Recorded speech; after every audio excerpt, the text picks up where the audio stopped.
Pero heto ang talagang kakaiba at mapapaisip ka kung ano ba talaga ang lasa.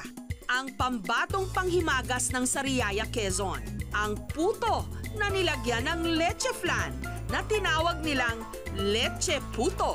Nagpapa-order na rin po ako ng puto na may mga flavor. Kaso, napapansin ko na marami ang nasasayang na dilaw na itlog dahil hindi siya kasama sa ingredients na ginagamit ko. Hinalo ang pula ng itlog sa gatas na kondensada at nilagyan ng katas ng kalamansi. Para naman sa puto, sinala muna ang harina. Inilagay ang asukal, baking powder, puti ng itlog, food coloring at kaunting tubig. At saka inilagay sa mixer. Pagkatapos naglagay muna ng leche flan sa hulmahan. Pinastim sa loob ng 5 minuto. Nung nabuo, inihalo ang puto mixture at isinalang sa loob ng 10 minuto.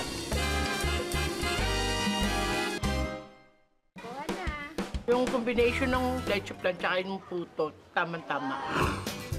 Sino ba naman ang makakatanggi sa yema at leche flan? Mga panghimagas na siguradong maghahatid ng ngiti sa ating mga labi. Dahil ang lasa babalik sa atin, sa ating matamis ding kabataan. Sa panahong marami sa atin, wala pang gaanong bawal